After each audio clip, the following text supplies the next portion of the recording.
Hello friends, आपका study with Kiran YouTube channel में स्वागत है। आज जो ईटीटी 635 से रिलेटेड जो वीडियो है वो फिजिक्स की जो मैं लेके आई हूँ वो है ग्रेविटेशन टॉपिक पे, जो कि थर्ड टॉपिक है ग्रेविटेशन। ग्रेविटेशन को पंजाबी में क्या कहते हैं? गुरुत्वाकर्षण। तो आज हम किसके बारे में डिस्कस करेंगे? गुरुत्वाकर्षण बल के बारे में, ग्रेविटेशनल फोर्स के बारे के अंदर। सबसे पहले देखते हैं कि ग्रेविटेशनल फोर्स होती क्या है, कि ग्रेविटेशनल फोर्स क्या होती है। Let us start. It is a force which is attractive. All object in the universe attract each other due to this force. क्या ये एक किस तरह की फोर्स है जो अट्रैक्टिव है, जो एक दूसरे को अपनी तरफ खींचती है। ठीक है, ये किस तरह का बल है? खिंचाव बल है, खिंचन वाला बल है। पंजाबी में कहीं था कि एक बल है जेड़ा खिंचाव पैदा करता है।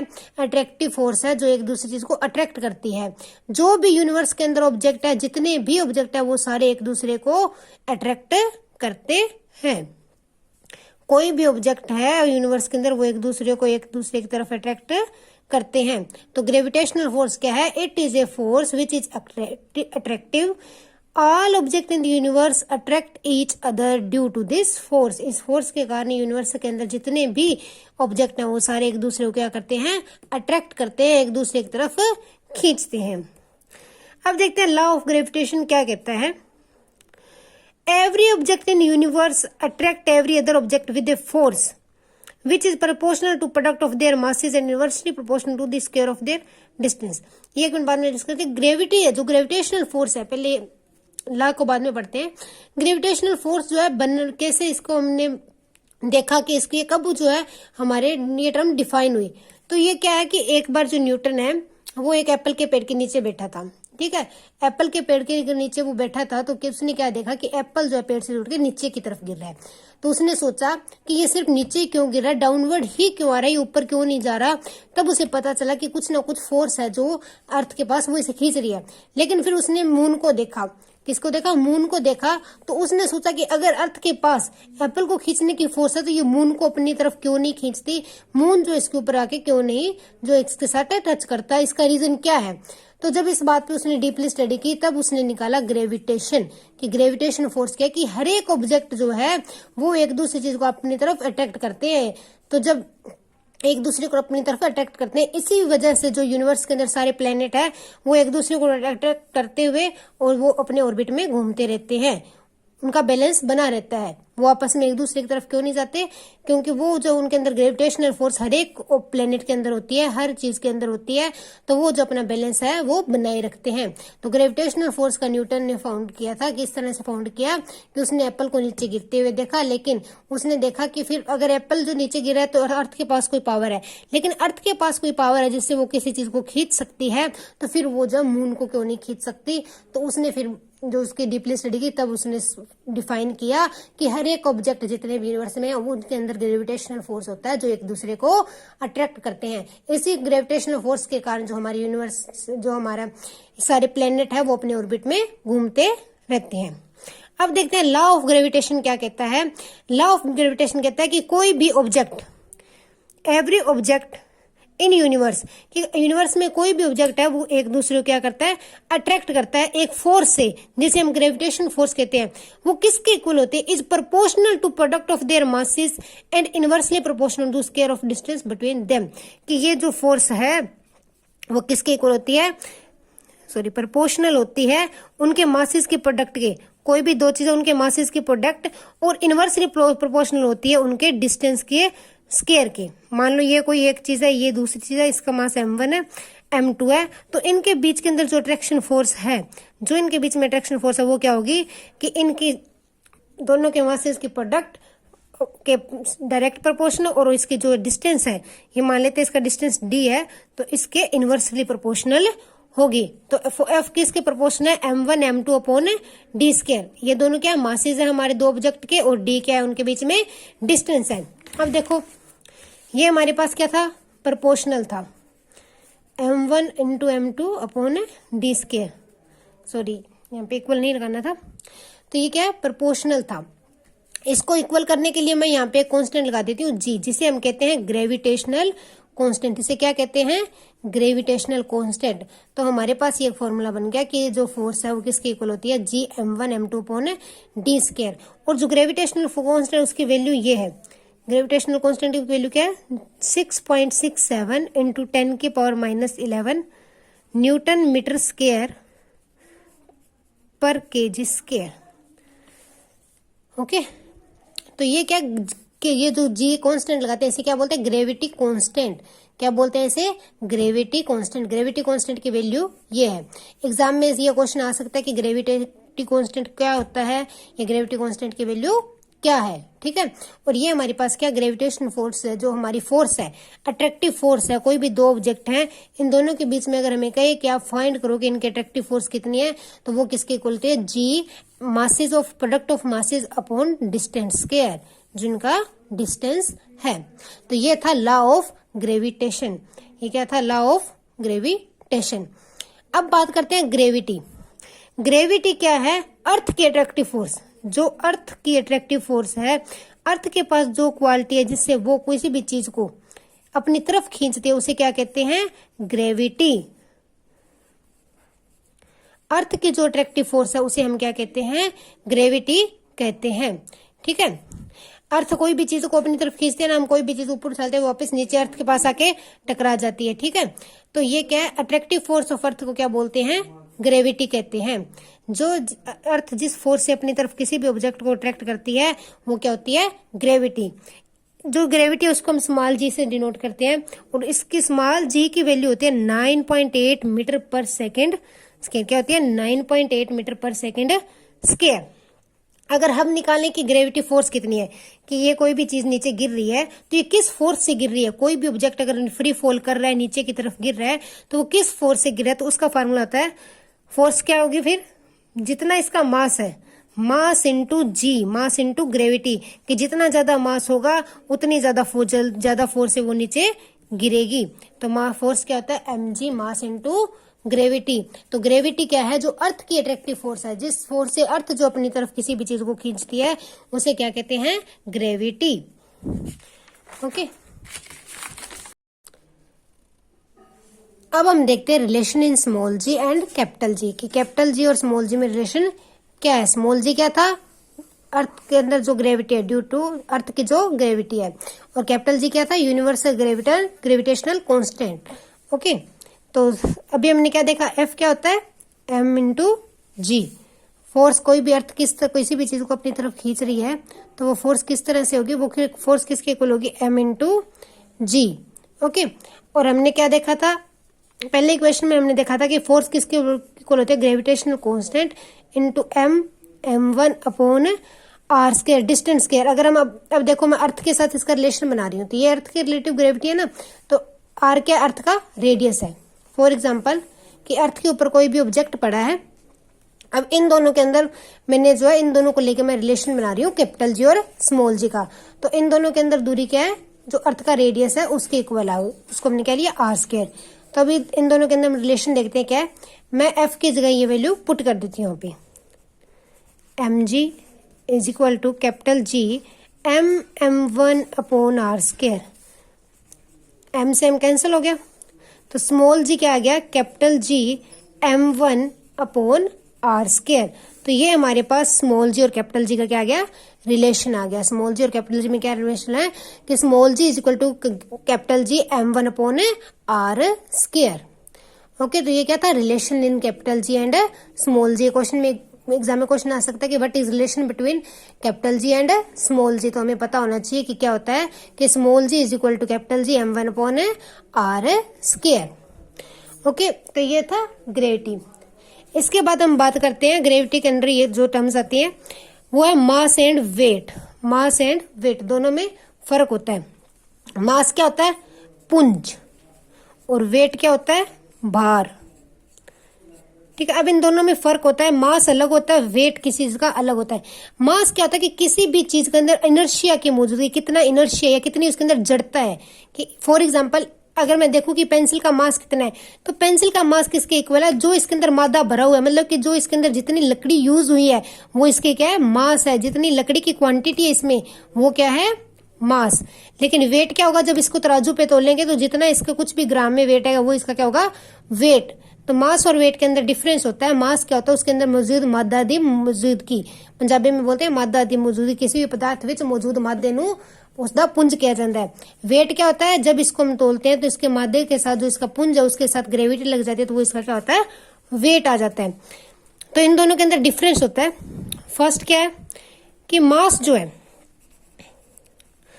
ऑलवेज सेम रहता है, हमेशा सेम ही रहता है, कि चाहे आप यहाँ पे इस पॉइंट पे या मतलब कि अर्थ के किसी भी कोने पे या कहीं भी यूनिवर्स में जाओगे तो उस वस्तु का मास जो है सेम रहेगा।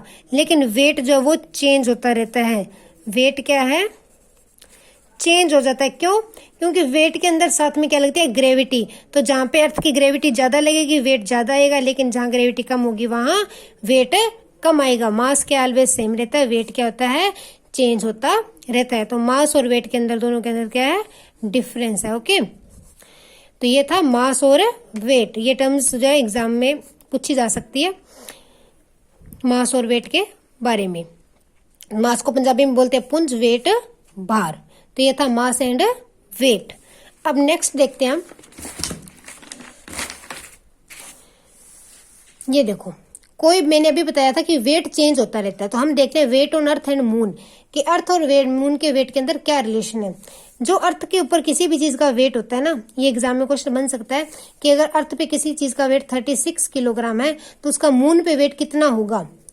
तो अर्थ और मून के वेट के अंदर क्या फर्क होता है, मून के ऊपर जो वेट होता है वो 1/6 ऑफ अर्थ होता है। अर्थ के ऊपर वेट के 1/6 होता है, कि अर्थ के ऊपर वेट है उसको 6 से डिवाइड कर देंगे तो वो पता चलेगा कि मून पे वेट ये है।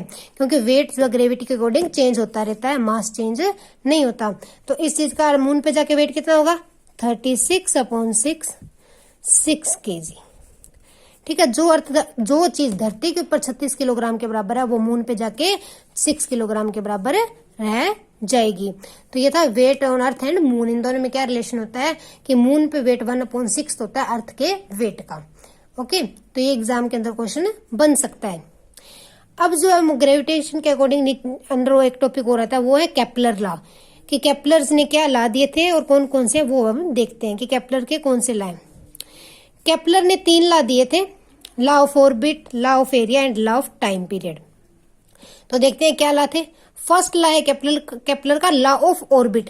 केपलर क्या कहता है कि each planet revolve around sun in elliptical orbit, कि कोई भी प्लेनेट जो है जो सन के अराउंड घूमता है वो मतलब कि एलिप्स की शेप में घूमता है। उसका ऑर्बिट, हर एक प्लेनेट का ऑर्बिट क्या है, एलिप्स की शेप का है। तो ये इसका फर्स्ट लॉ कहता है, लॉ ऑफ ऑर्बिट, कि each planet revolves around sun in elliptical orbit. Okay, second law कहता है लॉ ऑफ एरिया। ये क्या कहता है कि if time period is same then in this time period distance covered is same. ये क्या कहता है कि सेम टाइम में, फॉर एग्जांपल 10 मिनट के अंदर कोई भी प्लेनेट 10 मिनट में दूरी पे करता है, उतनी ही किसी और 10 मिनट में वो दूरी तय करेगा। इसको एक डायग्राम से समझते हैं। फॉर एग्जांपल पहले प्लेनेट टी टाइम में ए टू बी गया, ठीक है, ए टू बी गया तो उसने ये डिस्टेंस कवर किया। कुछ टाइम बाद में सी टू डी जाने में भी उसने टी टाइम लिया। सॉरी, ये यहाँ पे लाइन गलती से लगाई हुई है। तो सी टू डी जाने में भी उसने टी टाइम लिया। तो केपलर का लॉ क्या कहता है कि सेम टाइम लिया तो ये दोनों एरिया जो है, ये एरिया और ये एरिया क्या होंगे, आपस में इक्वल होंगे। ये दोनों क्या एरिया क्या होंगे, इक्वल होंगे, कि एक जितने टाइम के अंदर एक जितना एरिया ही कवर करता है। तो ये था केपलर का second law, law of area, law of area. ठीक है, अब देखते हैं इसका थर्ड लॉ क्या है, law of period. Third law क्या है, लॉ ऑफ पीरियड। ये क्या कहता है, if R be the maximum distance of earth from sun and T be the time. क्या कहता है कि आर मान लेते हैं मैक्सिमम डिस्टेंस है अर्थ का, कि जब अर्थ जो है सूरज से सबसे ज्यादा दूरी पे होती है वो डिस्टेंस मान लेते हैं आर है, और टी जो है उसका टाइम पीरियड है। टी क्या है, अर्थ का टाइम पीरियड है रिवोल्यूशन का। तो जो टी स्क्वायर होगी वो आर क्यूब के इक्वल होगी, कि जो टाइम स्क्वायर है वो क्या होगी, रेडियस जो उसका डिस्टेंस उसके क्यूब के बराबर होगी, टाइम पीरियड की स्क्वायर। तो ये इसका थर्ड लॉ कहता है। एग्जाम में क्वेश्चन आ सकता है कि केपलर के थर्ड लॉ की कौन सी कंडीशन है, तो ये लिखना होता है, क्या होता है, T square is equal to R cube. Okay, तो ये थे केपलर के लॉ। तो आज हमने क्या डिस्कस किया, ग्रेविटेशन के बारे में डिस्कस किया कि ग्रेविटेशन होती क्या है। ग्रेविटेशन क्या होती है, एक अट्रैक्टिव फोर्स होती है जो कोई हर एक ऑब्जेक्ट के पास होती है जो एक दूसरे को अट्रैक्ट करते हैं। फिर हमने डिस्कस किया कि ग्रेविटेशनल फोर्स किस तरह से निकाली जा सकती है, तो हमने फॉर्मूला निकाला कि ग्रेविटेशनल फोर्स एफ जो है वो किसके इक्वल होती है, gravitational constant ji m1 into m2 product of mass upon distance square. फिर हमने देखा कि ग्रेविटी क्या होती है, ग्रेविटी जो है वो होती है अर्थ की पावर, अर्थ की वो अट्रैक्शन पावर जिससे वो किसी भी चीज को अपनी तरफ खींचती है, और स्मॉल जी से हम उसको डिनोट करते हैं। इसकी वैल्यू जो हमने ली थी स्मॉल जी की वो क्या थी, 9.8 मीटर पर सेकेंड स्क्वायर। ठीक है, फिर हमने देखा कि कैपिटल जी और स्मॉल जी में क्या रिलेशन है, उन दोनों के अंदर रिलेशन जो हमने डिस्कस किया। फिर जो हमने देखा कि केपलर के क्या लॉ है, कि कौन कौन से लॉ जो केपलर ने दिए हैं। अब आगे देखते हैं equation of motion due gravity. हमने जो मोशन वाले चैप्टर में 3 इक्वेशन की थी, तो ग्रेविटी के अकॉर्डिंग वो इक्वेशन क्या बन जाएंगी, वो बन जाएंगी v is equal to U plus G T. जहां पे एक्सेलरेशन था वहां पे अब क्या आ जाएगी, ग्रेविटी आ जाएगी। एक्सेलरेशन की जगह क्या आ जाएगी, तीनों इक्वेशन में ग्रेविटी आ जाएगी। तो ये तीनों इक्वेशन भी आप लर्न कर लेना, एग्जाम के पॉइंट ऑफ व्यू से इंपॉर्टेंट है। तो ये क्या, equation of motion due to gravity, कि ग्रेविटी के अकॉर्डिंग मोशन किस तरह से होता है। उस दिन हमने मोशन में पढ़ा था कि वो ऐसे स्ट्रेट लाइन में मोशन था, लेकिन ये मोशन जो ग्रेविटी है वो क्या है, डाउनवर्ड से अपवर्ड है, अपवर्ड डाउनवर्ड मोशन है। ठीक है, अब देखते हैं जो ग्रेविटेशन चैप्टर के अकॉर्डिंग एक दो टर्म और आती है वो देखते हैं क्या है। फर्स्ट है थ्रस्ट। क्या है थ्रस्ट? थ्रस्ट क्या होता है, it is a force which act perpendicular to the surface of object, कि ये एक फोर्स है जो जिस ऑब्जेक्ट पे लगती है। फॉर एग्जाम्पल ये मेरा कोई ऑब्जेक्ट है, इस पे फोर्स लग रही है, जो इस पे परपेंडिकुलर फोर्स लग रही है, बिल्कुल 90 डिग्री का एंगल बना रही है, परपेंडिकुलर फोर्स लग रही है, वो क्या होती है, थ्रस्ट होती है। क्या होती है, थ्रस्ट। फॉर एग्जाम्पल हम दीवार के अंदर कील दबा रहे हैं या फिर कोई भी सॉफ्ट चीज के अंदर कील दबा रहे हैं, तो हम उसको मान लो अपने थंब से दबा रहे हैं ऐसे, तो ये क्या कील के परपेंडिकुलर है, तो जो परपेंडिकुलर फोर्स लगती है उसे क्या कहते हैं, थ्रस्ट कहते हैं। क्या कहते हैं, थ्रस्ट। इसका पंजाबी में नहीं मुझे नहीं पता। सेकंड इसके अंदर टर्म जो वो है दबाव, प्रेशर। प्रेशर क्या होता है, दबाव। तो प्रेशर क्या होता है, पर यूनिट एरिया के अंदर जो थ्रस्ट लगती है, पर यूनिट एरिया के अंदर थ्रस्ट लगती है, कि एक 1 स्क्वायर यूनिट एरिया, मतलब 1 स्क्वायर फुट जो एरिया है, 1 स्क्वायर यूनिट एरिया है, उसके अंदर जितनी थ्रस्ट लग रही है वो क्या होता है, प्रेशर होता है। जब थ्रस्ट को एरिया से डिवाइड करते हैं तो हमारे पास क्या आ जाता है, प्रेशर, मतलब कि दबाव। क्या आ जाता है, दबाव। ठीक है, तो ये था प्रेशर। अब इसके बाद जो हमारे पास एक टर्म और है जो ग्रेविटेशन से रिलेटेड, सैटेलाइट। कि सैटेलाइट क्या है और किस टाइप के सैटेलाइट होते हैं और उन्हें कैसे लॉन्च किया जाता है। पहले देखते हैं सैटेलाइट जो है 2 तरह के होते हैं। सैटेलाइट होता क्या है, सैटेलाइट हैवी बॉडीज होती हैं जो कि किसी प्लेनेट के अराउंड रिवॉल्व करती है, किसी भी ग्रह के आले दुआले घूमती है, उन्हें क्या कहते हैं, सैटेलाइट। कोई भी बॉडी जेडी ग्रह के आले दुआले अपना चक्कर पूरा कर दिया उसनु सैटेलाइट कहा जाता है। सैटेलाइट जो है वो 2 तरह के होते हैं, एक नेचुरल होते हैं, एक आर्टिफिशियल होते हैं। कुदरती सैटेलाइट, शायद सैटेलाइट को पंजाबी में उपग्रह कहते हैं, कुदरती उपग्रह अते बनावटी उपग्रह। मैन मेड सैटेलाइट मतलब बनावटी उपग्रह, आर्टिफिशियल सैटेलाइट मतलब बनावटी उपग्रह। तो पहले देखते हैं कुदरती उपग्रह क्या होता है, नेचुरल सैटेलाइट क्या होते हैं। ए heavenly body revolving around a planet in A stable orbit is called natural satellite.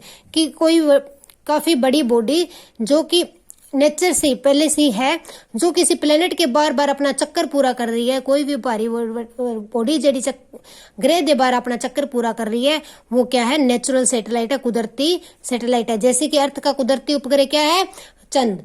Moon is the natural satellite of earth. Okay, अब देखते हैं आर्टिफिशियल सैटेलाइट क्या होते हैं।